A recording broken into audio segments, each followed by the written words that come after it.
The Canon EOS R was released in late 2018, over 5 years after Sony came out with the Alpha 7 and 7R. To be honest, it was kind of an unimpressive camera that came out late, struggled to compete, and in some ways it set the tone for what we've seen since then.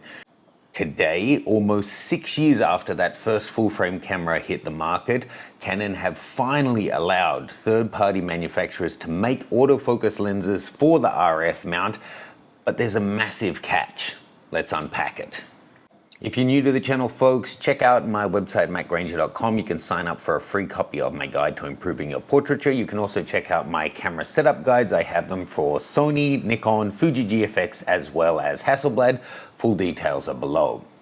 Now, arguably, two of Sony's biggest advantages in the full-frame mirrorless market are, one, their first mover advantage. They were first, they moved fast, and it is an advantage. They're now so many generations ahead of the other brands that it really helps them out. And the second thing is that they allowed third-party manufacturers to build lenses and different accessories for the system, and they now have this really expansive ecosystem that leaves every other brand to shame. Having a quick check, there's over a dozen different manufacturers making autofocus lenses for Sony E-mount, and more than that again, that are making manual focus ones for like cinema lenses. It really gives Sony users a huge range of possibilities at all different price points.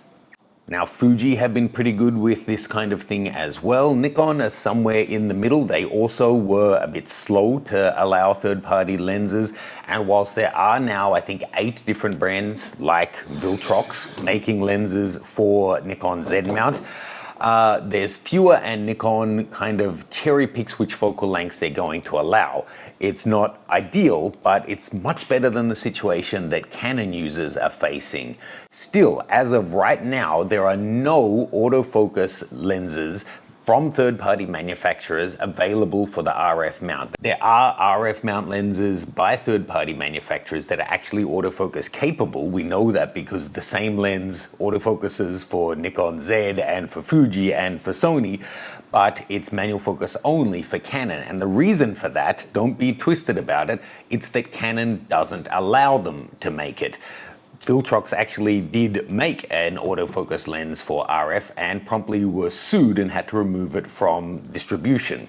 It's a fairly clear strategy from Canon to not allow third-party makers to make lenses so they can make the money on the lenses because the lenses are so expensive. Side note, when did we come to accept that a 50mm lens is over $2,000 US?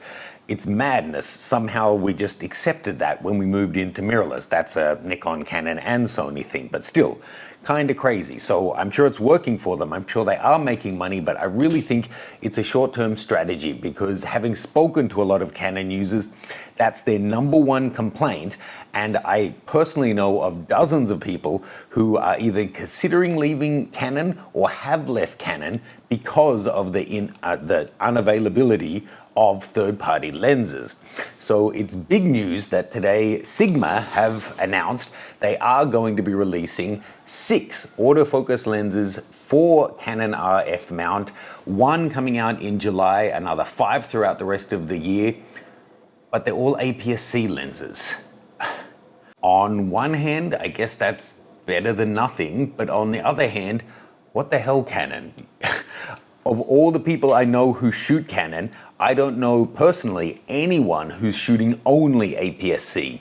Those who do own an APS-C Canon RF mount have it as a secondary body to their full-frame cameras, and they make some amazing full-frame cameras.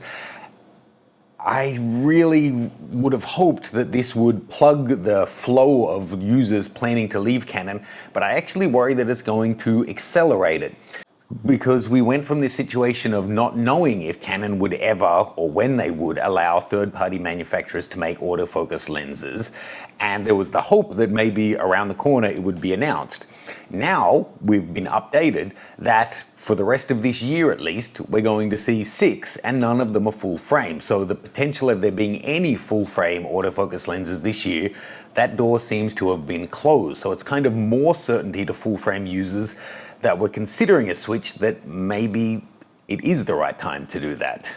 So I really think it's a bad strategy, and this isn't just a Canon thing. Like I said, Nikon was slow, but thankfully they have allowed some. It's not as many as I would like, but as a Nikon user, I really do value the fact that we have some options. I can get an 85-1.8 from Viltrox. It's actually a brilliant lens and significantly cheaper than the Nikon version.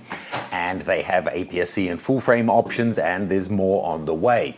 And let's be clear, Sigma, an absolute machine when it comes to turning out lenses.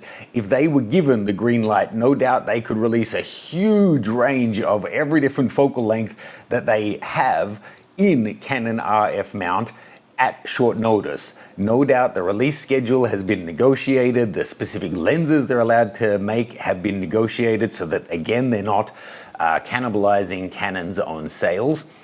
And yeah, maybe it helps the bottom line for the quarterly reports to show revenue, but I really think long term it's going to hurt them. People are going to keep leaving. But having said that, I'm not a Canon shooter currently, so I shouldn't put words in your mouth. Are you a Canon shooter, or how do you feel about this news? Are you shooting APS-C as well as full frame, or APS-C only? What do you think of the 6 lenses they've announced? And are you now more or less likely to shift brands, given that we've found out that there's no full frame lenses coming this year? Let me know your thoughts. Please do check out my different setup guides and my guide to improving your portraiture. Links to all of that is below. I'll see you in the comments.